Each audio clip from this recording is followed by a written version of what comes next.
This is an examination of the hidden human condition. This is the Hidden Killers Podcast. The Hidden Killers Podcast. With Tony Bruschi. We are talking with body language expert Susan Constantine. She's also president of the Human Behavior Academy. You said that you believe there is an increase, and I'm paraphrasing here, in sociopathic type behavior that's not super detectable.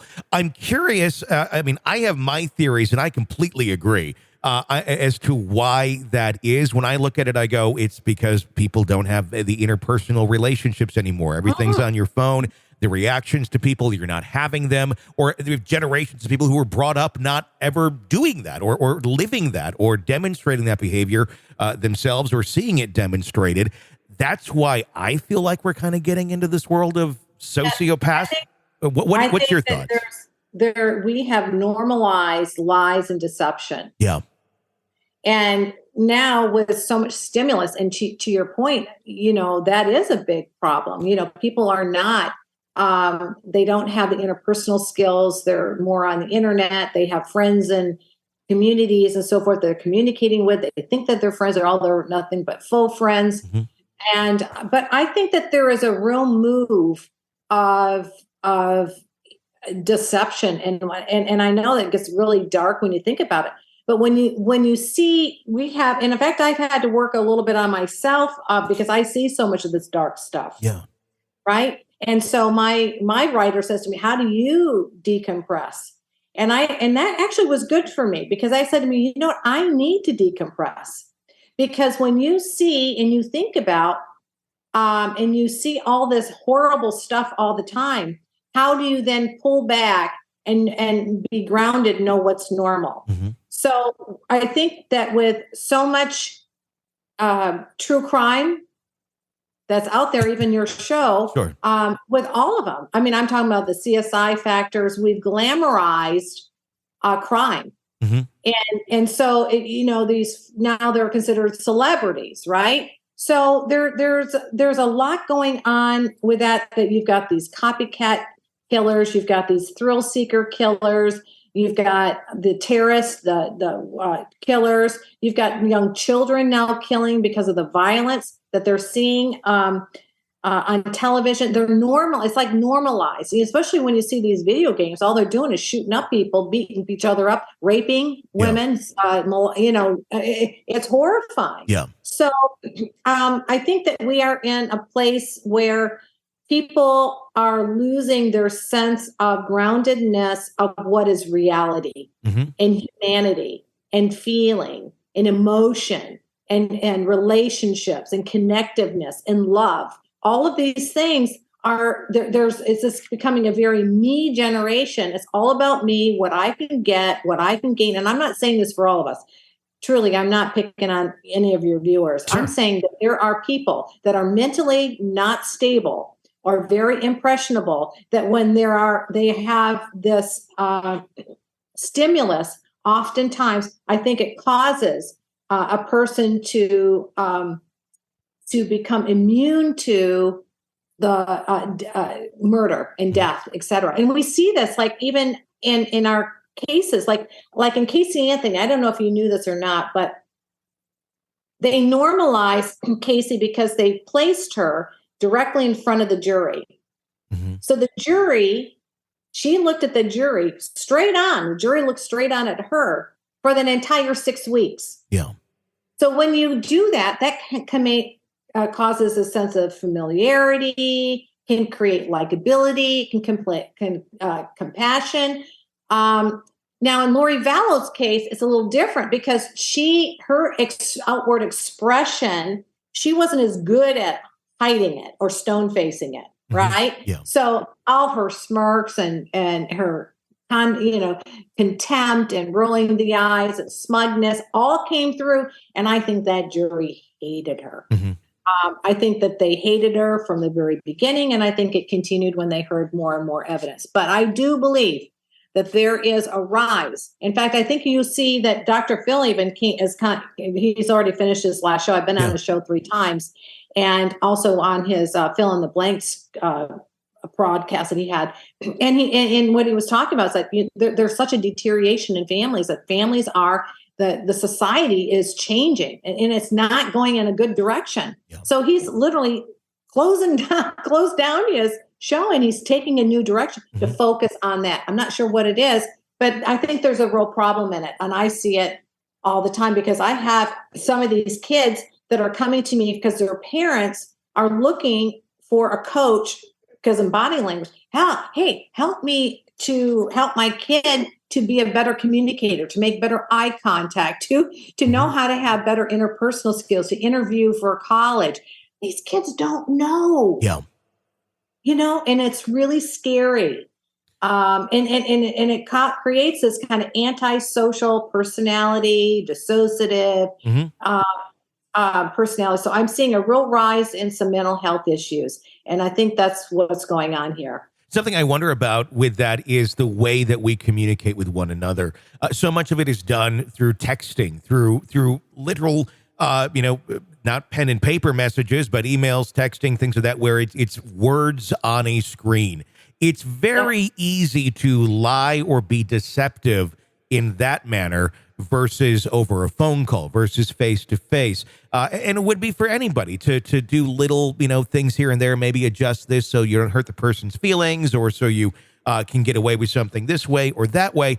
And then eventually, you do get face to face with them, but so many lies or little mistruths have been told, and then you still have to run with it. And kids are conditioned to be able to do this from a very young age. So as they get into an adulthood, and this is what they've been doing their whole lives, it's like we've almost groomed these kids to have this ability to tell these lies, which is what they are, little, small, some are big, but they have a skill set to do so, unlike any other generation has had in the past, because of their ways of communicating from a very young age. Is that something you think? Yes. And I tell you what, it's so concerning to me too, Tony. I mean, it doesn't keep me up at night where I can't sleep, but it does energize me to help to figure those things out so that I can help parents. Like for right now, my major focus is on helping schools and teachers and people that work in large organizations, and they have, we've had people that have lost their jobs and gone in and they start shooting people up and stuff like that, to identify what are some of the signals to be looking for, right? So my focus has really been more on threat assessment of what is the demeanor, the language, like the manifestos, the blogging, the text messages. What can they tell about us? For example, we have come so far in AI. We know that any sort of contempt, anger, and disgust language that anybody posts are precursors to imminent violence, or to others, or to themselves. And there's also demeanor that we look for. We're looking for anger, disgust, and contempt, those expressions also in a face when they're talking about other people, or maybe it's another teacher or a person they don't like, or, whomever. We are getting really sophisticated in being able to detect that. And so that's where I'm at. My heart and soul right now is focused on how can I help schools identify who these children are that are dissociative, who these children are that are showing signs that there could be something going on at home, because we know that things just don't show up immediately. Sure. There's always something that builds up to it. And teachers know this better than anybody else, right? So what are we doing about it? So if you go on my website at susanconstantine.com, you'll see there's a whole section just on threat assessment. And I've partnered with Dr. David Matsumoto. I don't know if you know who he is, but he is famous in how to developing the micro expressions. He was one of Dr. Paul Ekman's favorite students, and then became a partner, and then they spun off. So I'm actually a licensed trainer for him. And then I put together a program how people can identify this, because we're seeing this in churches, we're seeing it in schools, we're seeing it in corporations where you get an angry former employee. We've got to do better. We've got to do better in these exit plans, and also to dealing with these children that obviously have got some mental health issues. And so it's my job, I feel, to help people to identify what to look for and then what to do about it. Because, I don't know if you knew this or not, but there was a killer that was here in Tampa, just an hour and a half from here. It was a couple of years ago. And this guy was walking up to people just during the day and just boom, shoots them dead right in the middle of daylight. And there was 4 killings, like within a very, very short period of time, like in days. And they're going crazy. Like, who's this person? We got a serial killer on the loose. So they ended up having some footage of a person they thought that could be a suspect. And the media brought it to me and said, can you profile who this person might be? I mean, not literally who it might be, yeah. But what are the characteristics that we need to be looking for? So I talked about his stride, his movements, his gesturing, because you could see how he was moving. Everyone's body language is like a DNA footprint or fingerprint, because we all have our own movements, our gesturing, our idiosyncrasies, the lengths of our strides, the way our feet plant themselves on the ground. Those are all indicators. So when I saw this, I said, okay, here's what you're looking for, blah, blah, blah, blah, blah, blah, blah. And I went through the whole thing. Well, anyway, a tip came in, say, I think that there's somebody that I work with, I think it was at a McDonald's, that meets that criteria. Do you know they found him and arrested him, and boom, we got a serial killer off the street. Wow. Body language can save your life, reading people. And my greatest advice to everyone, and I said this when I was on Dr. Phil on the Chris Watts case, is that we need to, when we see the signs, signals, and what people don't generally do is they don't respond. They explain it away. They make excuses for it. They try to give some plausible reason why something's happening. And I'm saying, when you see the signs, they're signs. End of story. Yeah.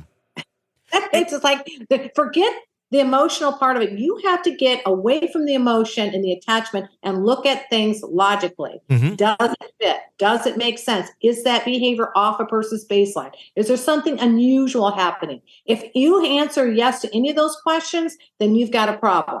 Now it's up to you to figure out why that is, and also to protect yourself and people around you. This is an examination of the hidden human condition This is the Hidden Killers Podcast. with Tony Bruschi. I want to continue our conversation tomorrow with Susan Constantine, so be sure to press subscribe wherever you download podcasts so you don't miss that. I want to talk more in the area now of is there a word for us? Applicability. Maybe that's a word. I don't know. Of the application of everything that you were just talking about. We can identify. What do we do with it once we have identified some of those traits? We'll get to that tomorrow. Press subscribe so you do not miss that. If you want an ad-free experience, check out Apple Podcasts and become a premium subscriber right there. I'm Tony Bruschi. Stay with us.